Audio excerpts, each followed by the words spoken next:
Lah sekarang ini ya tinggal zaman-zaman terakhir ini, zaman ampas-ampas ini terakhir. Jadi walaupun ada orang-orang yang hebat ini ya nggak mungkin bisa menyamai sahabat tabi'in, nggak bakal mungkin.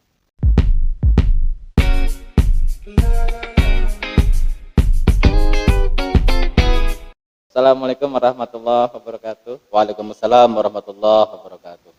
Kabarnya gimana, Gus? Alhamdulillah baik, antum baik. Alhamdulillah baik. Kayaknya sekarang lagi sibuk di mana-mana, jadwal padat kayaknya nih, Gus. Ya, biar sehat. Harus lari-lari, harus jalan-jalan. Luar biasa. Mengenai jadwal padat juga, tapi sepertinya bisa termanage segala macam, Gus ya. Ya mudah-mudahan, karena salah satu akidah yang harus kita yakini yaitu keberkahan. Jadi banyak sekali sekarang ini orang-orang ini kalau ngomongnya anti wahabi, tapi ternyata dia sendiri akidahnya bau-bau wahabi. Luar biasa, Gus. Luar biasa. Jadi nggak yakin berkah, nggak yakin dengan karomah. Kan gitu. Jadi ketika ada panggilan dari para ulama, para kiai, dari Nahdlatul Ulama, masih banyak alasan. Alasan nggak punya waktu, nggak punya uang, nggak punya apapun, itulah banyak alasan. Berarti itu kan nggak yakin dengan barokah, nggak yakin dengan karomah. Kalau orang yang yakin dengan barokah, waktu 1 menit bagaikan 1 hari. Waktu 1 menit bagaikan 1 tahun itu. Jadi kalau sudah orang NU yang hakikatan, yang sejati itu, kalau ada panggilan dari ulama itu nggak ada alasan, siap. Pasti waktunya barokah, rezekinya barokah, semuanya itu barokah. Jadi barokah itu cukup bahkan lebih. Mengenai kebarokahan, ya sekarang kan era modern ya, Gus ya. Itu apakah masih berfungsi ataupun masih ada gitu, kebarokahan? Apalagi yang menyangkut kebarokahan hal tersebut, ya menyangkutnya kayak orang-orang sufi-sufi zaman-zaman dulu. Ini gimana pandangannya apabila kita angkat suatu judul atau tema lah ya, sufi di era modern ataupun sufi di era milenial? Apakah masih ada kebarokahan ataupun karomah mengenai pandangan sufi di era milenial tersebut? Ila yaumil qiyamah, barokah itu masih ada. Ila yaumil qiyamah, al-barakatu tabqa fil ardh. Ila yaumil qiyamah masih ada. Cuma orang-orangnya ini yang harus tetap konsisten, istiqomah biar dapat barokah. Jadi justru adanya kebarokahan ketika kita pernah dengan zaman milenial, zaman globalisasi ini akan semakin orang ini akan semakin ingin mengetahui kebarokahan tersebut. Karena apa? Sebetulnya barokah ini bisa diketahui nilainya, bisa diketahui mahalnya. Ini ketika ada yang pembandingnya, ada pembandingnya. Dulu itu sebelum zaman milenial, sebelum zaman globalisasi, teknologi, transportasi, ini belum ada pembandingnya barokah. Jadi orang bisa ibaratnya mengadakan uang 1.000 jadi barokah jadi seperti 1.000.000, makan sedikit jadi kenyang. Atau barokah ibaratnya bisa ke Makatun Mukarramah cuma 1 detik, 1 kejap mata. Ini belum ada pembandingnya, kalau belum ada pesawat waktu itu kan. Belum ada pesawat. Nah, sekarang sudah ada pembandingnya. Ada pembandingnya. Jadi ketika zaman modern ini sudah banyak pembandingnya. Pembandingnya dari mulai pakai sepeda ontel, naik sepeda motor lebih modern, naik mobil lebih modern, kereta api, naik lagi pesawat. Dari ke sini ke Mekah 8 jam pesawat. Itu benar-benar sekarang ini. Nah ini kalau dibandingkan dengan barokah, ya cuma paling 1 detik, 1 kejap mata bisa sampai Makkatul Mukarramah. Jadi ini orang bisa semakin magnet justru dengan adanya era teknologi yang semakin canggih. Era milenial ini orang akan semakin menggebu-menggebu ingin mengetahui apa itu barokah dan ingin mendapatkan kebarokahan tersebut. Jadi karena ada pembandingnya di situ, ada pembandingnya. Jadi tanpa berusaha payah, tanpa teknologi apapun, cuma sekedap mata kita bisa dapat barokah tersebut sampai makatul makaromah ibaratnya. Misalnya. Di situ.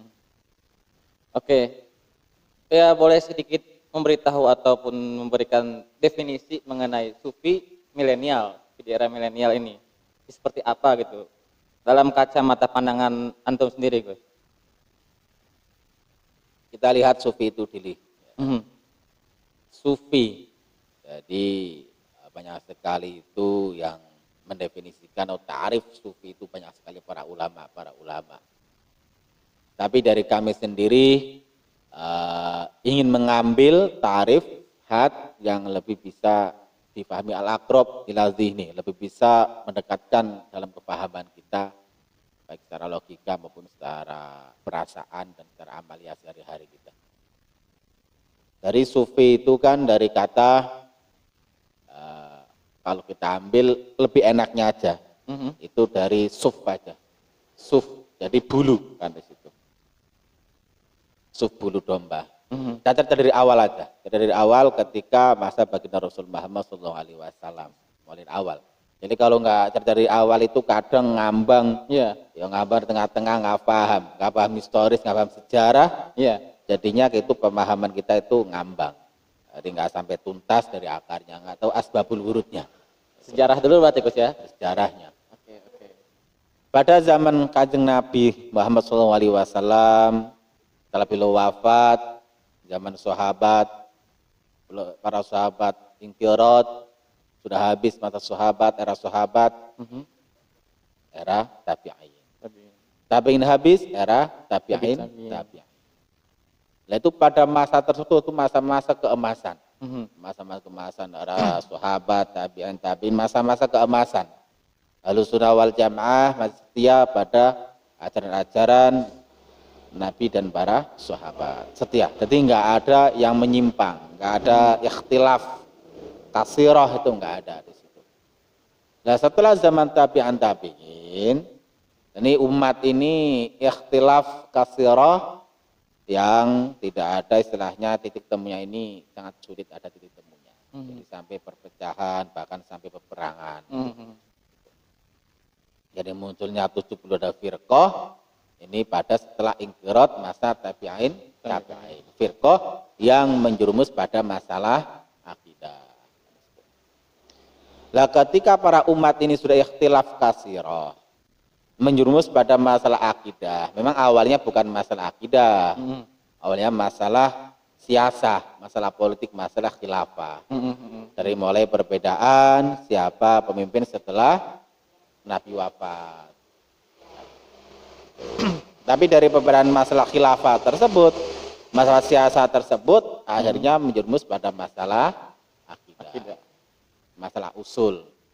Jadi karena gengsi mempertahankan perbedaan, nggak mau bersatu, akhirnya menjurus pada masalah akidah. Lah perbedaan masalah akidah ini muncul secara kelihatan nyata ini tahun 200 Hijriah lah, tahun 2000. Setelah kurun tabi'in habis. Nah setelah kurun tabi'in habis, muncul ikhtilaf kasirah. Ini para umat yang masih setia pada ajaran Nabi dan para sahabat, ini menjadi sawatil azam, ya jumhur, golongan terbesar ini. Yang 72 ini pada misah sendiri-sendiri, pada keluar sendiri dari jumhur, dari jumhurul muslimin, dari ahlus sunnah wal jamaah tersebut. Misah. Lalu sunnah wal jamaah ini amat setia pada ajaran Nabi dan para sahabat. Ya. Memang awalnya masalah ahli swaja itu masalah akidah. Lah ini hubungannya dengan tasawuf apa? Tasawuf ini memang banyak definisi, tapi kita ambil yang ulama Nusantara lah. Nusantara, Syekh Ihsan Dahlan, Jampes, kitab Suratul Thalibin. Jadi ilmun yu'rafu bihi ahwalun nafsi wa sifatuha az-zamimah wal hamidah. Dari ilmu tasawuf ini ilmu untuk mengetahui gerak-gerakan atau tingkah laku atau sifat-sifat hati, sifat yang hamidah, yang terpuji atau yang tidak terpuji, yang tercela. Ini ulama Nusantara. Saisan Dahlan. Lah hubungan tasawuf dengan akidah apa? Sangat erat. Bahkan tasawuf ini memperkuat akidah. Karena tasawuf ini masalah urusan hati, urusan kolbu. Jadi samrohnya tasawuf, buahnya tasawuf ini bisa takhliyah, membersihkan hati, dan tahliyah untuk menghiasi hati. Jadi tasawuf ini untuk memperkuat akidah. Kalau hati kita sudah dibersihkan, apalagi sudah dihiasi, insya Allah akidah kita semakin kuat. Bahkan iman yazidu. Jadi sunnah hadis, al-iman yazidu wayan tusu. Kalau hati kita kotor, ya na'udzubillah min zalik, berarti keimanan kita bahkan bisa redup. Naik turun gak jelas gitu ya. Jadi hubungan tasawuf dengan akidah sangat erat. Jadi ibaratnya bisa dikatakan tasawuf ini sebagai pondasi akidah. Membersihkan hati bisa penyangga akidah. Akidah bisa kuat, kokoh kalau tasawuf kita ini kuat dan kokoh. Bahkan pertama kali yang diajarkan oleh Allah Subhanahu wa taala lewat wahyu malaikat Jibril kepada baginda Rasul Muhammad SAW, ini bahkan tasawuf. Jadi bukan akidah dulu, bukan fikih dulu apalagi, tapi masalah tasawuf. Pertama kali ayat yang turun itu Iqra bismi rabbikal ladzi khalaq. Itu di Gua Hira. Iqra, bacalah. Jadi langsung Allah memberitahukan Nabi untuk membaca. Terus Nabi bilang, ma nabi qari'in, saya itu nggak bisa baca. Kata Allah, Iqra. Jadi kalau istilah kita ini udah jangan banyak tanya, jangan banyak debat, bacalah. Nah, lah dalam Iqra, kalimat perintah ini Iqra, yang terkandung ini ajaran tasawuf, ajaran thariqah yang paling tinggi.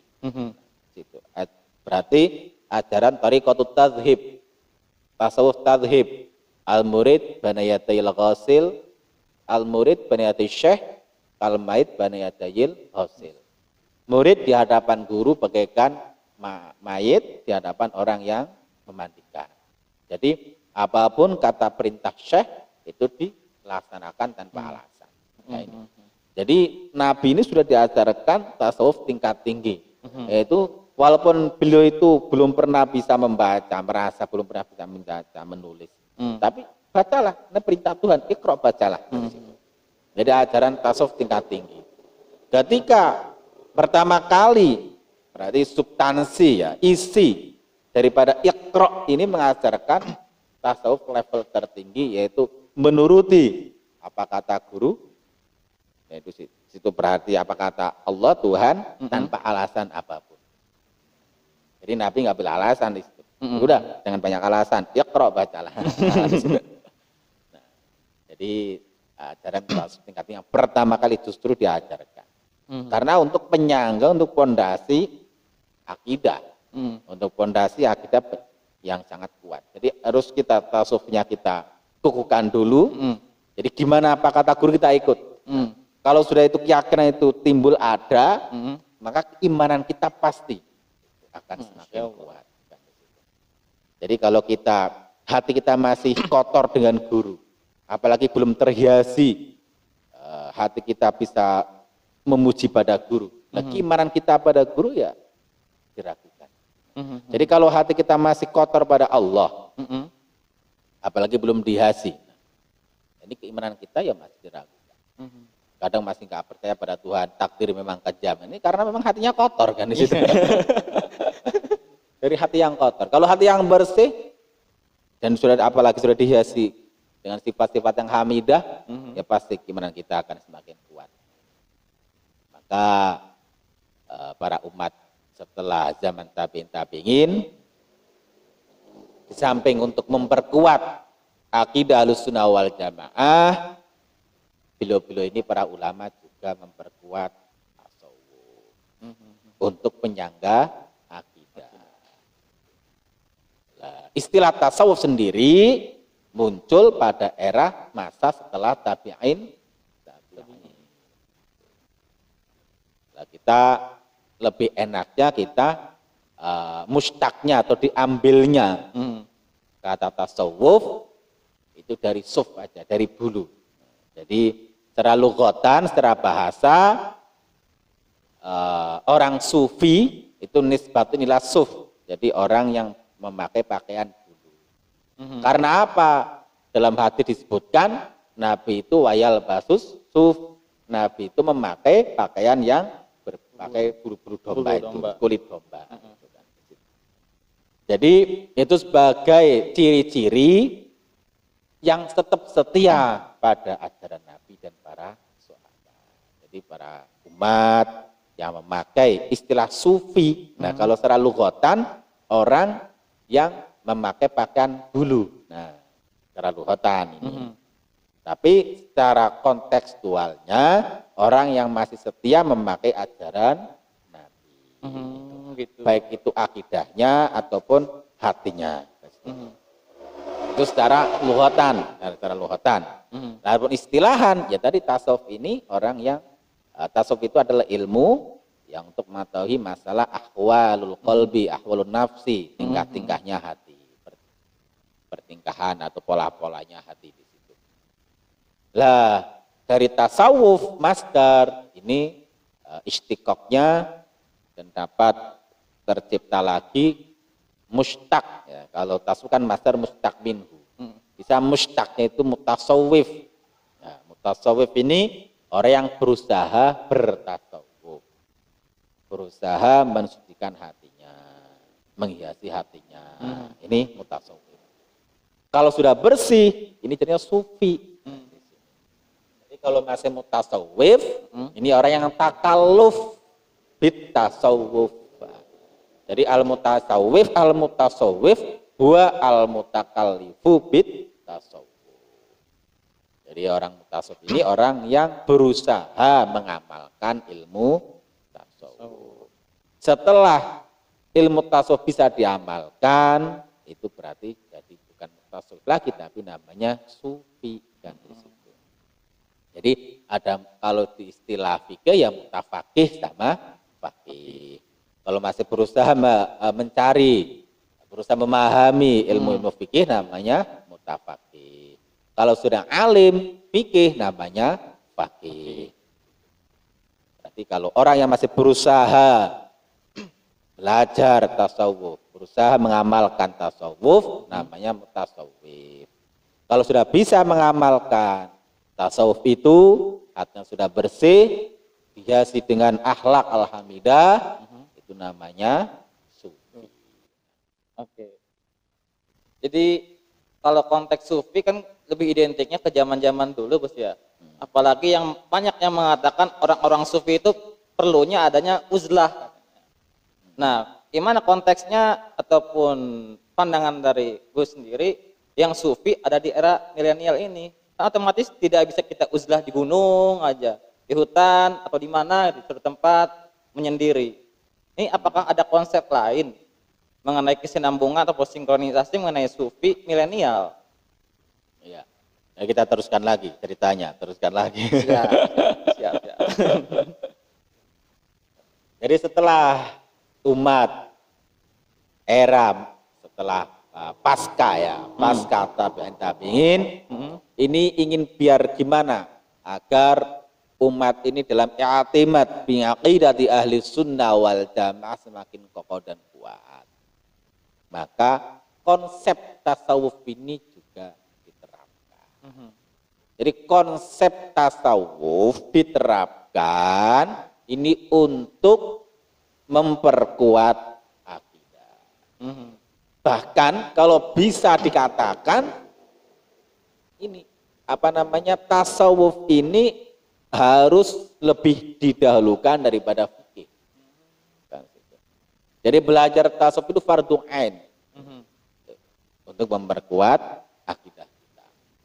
Nah, konsep tasawuf dimunculkan, diramu oleh para ulama terdahulu sebagai penyangga akidah, penyangga keimanan kita agar tidak goyah. Bahkan bisa yazidu terus tambah sampai maksimal, sampai kamil, sampai sempurna. Nah, dalam konsep tasawuf, kan dalam membersihkan hati, ini memang ada istilah uzlah sama khulqah kan di situ.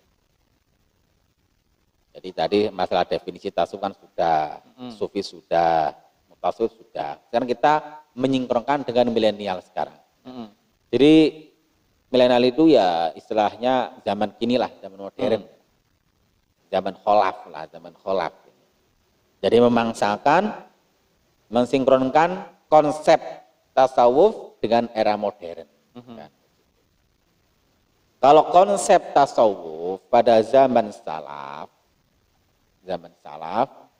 memang adanya uzlah sama khulqah itu sudah ada waktu itu konsep tersebut.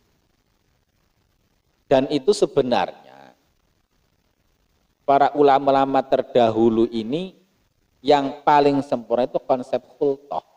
Memang banyak sekali perbedaan, perdebatan. Halil uzlah afdalu awil khulqah. Yang lebih utama itu uzlah apa khulqah. Tapi dari kami sendiri setelah mempelajari banyak redaksi itu lebih baik khulqah. Karena apa? Walaupun ini mungkin sebenarnya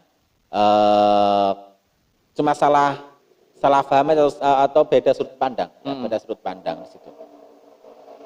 Jadi kalau orang yang memahami uzlah itu afdol lebih baik, itu maka orang tersebut akan selalu uzlah. Jadi nggak mau berkomunikasi, nggak mau berinteraksi dengan manusia. Yang uzlah ke gunung ke goa. Orang yang berpahaman bahwa uzlah itu lebih baik, lebih bagus. Itu memang ada, seperti itu memang ada. Tapi dari kami sendiri ini lebih cenderung, lebih condong bahwa yang lebih bagus itu khulqah. Apalagi di era modern ini. Era modern ini itu lebih bagus khulqah. Karena zaman modern ini umat ini sangat membutuhkan sosok-sosok tokoh-tokoh yang bisa membimbing mereka. Jadi tantangan di zaman modern ini semakin besar, semakin kuat. Jadi di zaman itu dulu ini zaman Nabi, sahabat, terus sahabat, tabi'in ini tantangannya ini walaupun berat ini, tapi masih ada sosok-sosok yang luar biasa. Sosok sahabat, tabi'in ini masih luar biasa. Dari benteng-benteng pengaruh atau haibah atau kekuatan beliau itu sudah sangat luar biasa. Nah sekarang ini ya tinggal zaman-zaman terakhir ini, zaman ampas-ampas ini terakhir. Jadi walaupun ada orang-orang yang hebat ini ya nggak mungkin bisa menyamai sahabat tabi'in ini nggak bakal mungkin. Nah, sekarang itu banyak wali ya nggak bisa menyamai sahabat, nggak bisa menyamai tabi'in. Maka ketika godaan-godaan tantangan zaman semakin besar, semakin kuat, dan tokoh-tokoh antisipator, nah ini antisipator lah ibaratnya. Ini semakin mengecil wattnya gitu kan. Jadi wattnya energinya itu semakin mengecil. Maka ketika energi antisipator tokoh-tokoh semakin mengecil, ini dibutuhkan kekuatan kebersamaan di sini.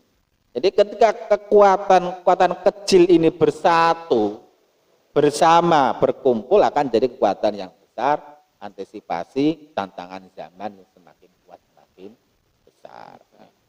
Ya kalau dulu memang mungkin uzlah ini lebih aula, zaman salaf.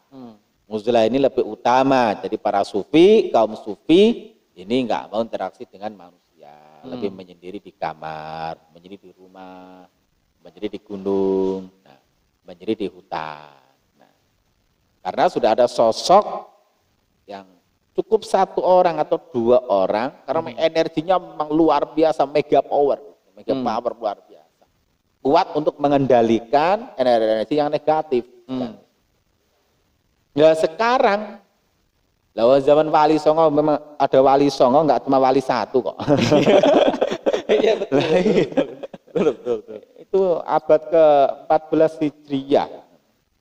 Ya, abad berapa itu? Ke-14 Masehi, 14 Masehi. Bukan itu 14 Masehi. Itu masih dibutuhkan bersatunya para wali. Dari energi para wali yang ada ini dikumpulkan jadi satu, menjadi energi Wali Songo. Nah sekarang sudah zaman keberapa, ini abad keberapa? 21 Mas. Jadi nggak mungkin cuma kekuatan 1 wali, 2 wali itu nggak bisa. Harus bareng-bareng, ayo. Untuk antisipasi, untuk kita menuntun umat, biar umat ini terselamatkan dari jeratan-jeratan iblis laknatullah, jeratan-jeratan setan laknatullah, jeratan-jeratan hawa nafsu.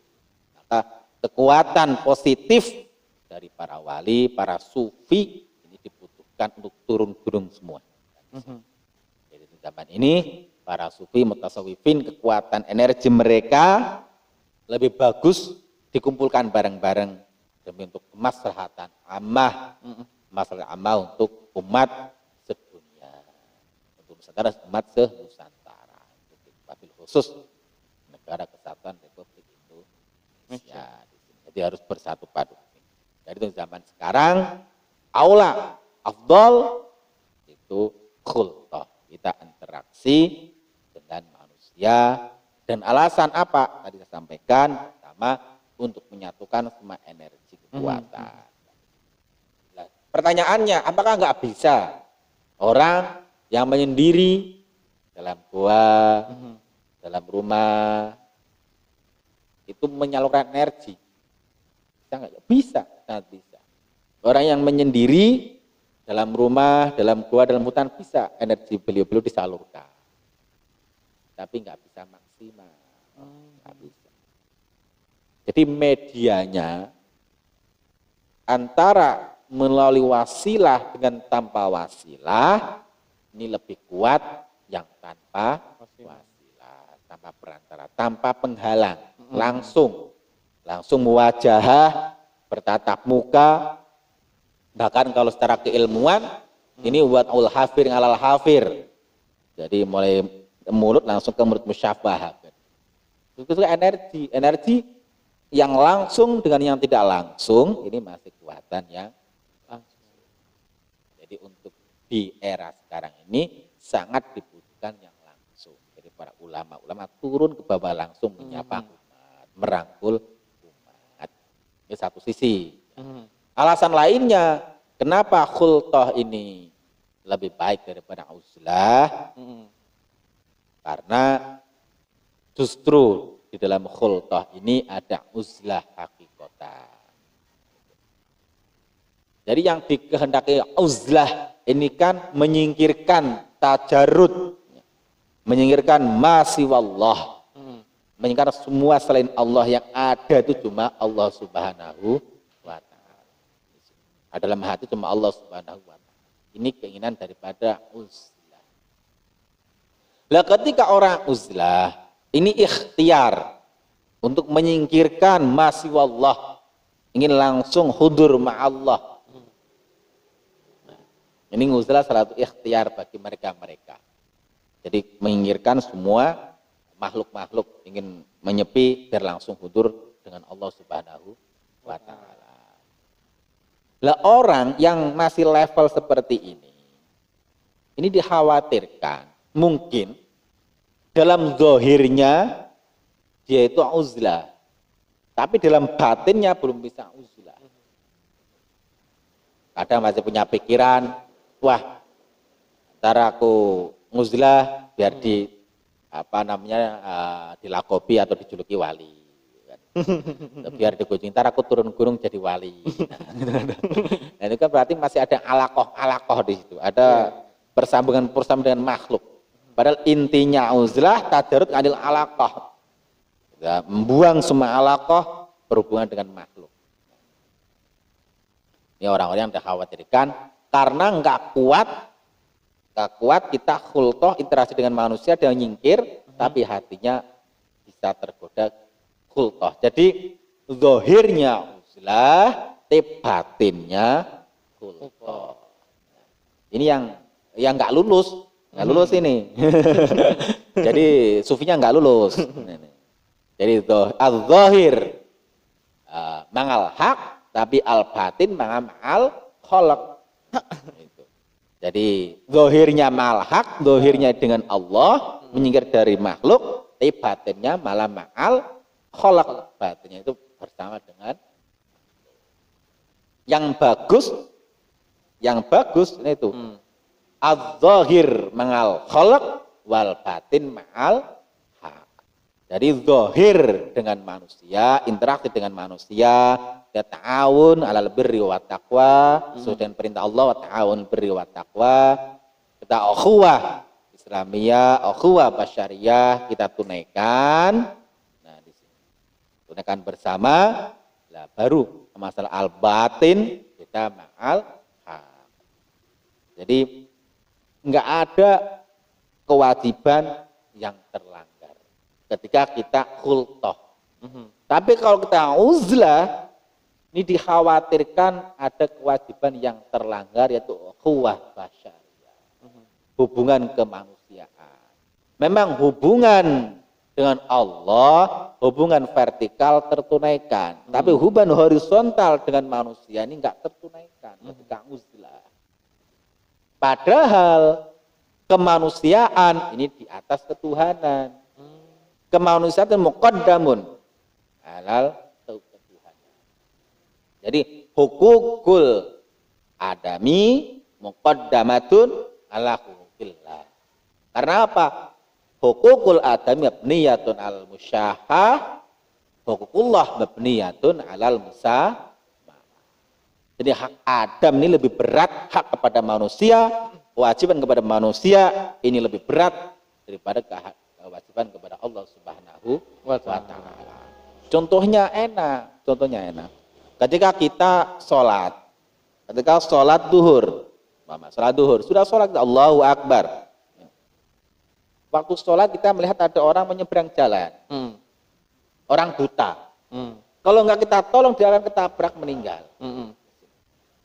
Padahal kita lagi ibadah kepada Allah. Ini kita wajib potong sholat kita, menolong orang. Jadi hak-hak kepada Allah yang sudah kita jalani pun wajib diputus, dipotong demi untuk hak manusia. Kalau kita terus sholat, sampai manusia ini, orang ini menyeberang jalan tertabrak motor meninggal, kita dosa. Sholat tapi dosa. Apalagi yang belum kita jalankan hak manusia, hakullah ini. Jadi orang yang uzlah dalam zahirnya mungkin ibadah baik, tapi dalam hakikatnya sejatinya mungkin dia berdosa kepada manusia, karena tidak menunaikan hak pada sesama manusia. Berat ini. Apa dia hakul jiwar, hak tetangga, 40 rumah itu masih hakul jiwar. Jadi Masya Allah ini, khultoh ini, kenapa khultoh ini afdol, bahkan kalau bisa dikatakan wajib khultoh, bukan cuma itu. Jadi kalau kita masalah ngomong ketuhanan biar lebih enjoy ibaratnya, lebih asik ibadah kepada Tuhan, padahal hak-hak manusia belum tertunaikan ini, yang kadang orang kena hurur ini, kena busuk rayu setan kan di sini. Jadi mengejar hakullah, hak manusia ditinggal. Padahal Allah itu maha pengampun Allah. Kalau kita dosa kepada Allah cukup astagfirullahaladzim dan tobat nasuha insyaallah. Kalau dosa dengan manusia, Allah nggak akan mengampuni sebelum manusia tersebut memberikan ampunan. Ini beratnya hakul adam, hak kemanusiaan. Maka kemanusiaan muqaddamun, didahulukan daripada hak kepada Tuhan. Kemanusiaan di atas ketuhanan. Kemanusiaan dahulukan daripada ketuhanan. Jadi orang yang uzlah ini terbalik, mendahulukan ketuhanan daripada kemanusiaan. ini jadi apa namanya, nggak tahu salah paham, nggak tahu pahamnya salah ini. Oh kita minum dulu. Oh iya. Bismillahirrahmanirrahim.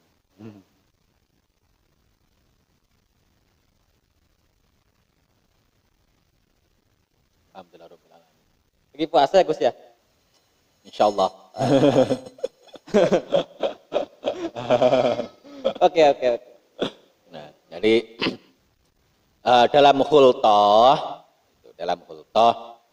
ketika kita bisa al-zahir mal khalq, al-batin mal haq, di situ ada uzlah hakikat. Ada uzlah sejati-jatinya uzlah. Jadi dengan khultah uzlah bisa tercapai, hakikatnya uzlah bisa tercapai, dan kewajiban kepada manusia tertunaikan. Itu dalam khultah. Dan menunjukkan kita lebih kuat. Jadi di dalam, ibaratnya di dalam gemerlapnya dunia interaksi dengan manusia, kita enggak tergoda.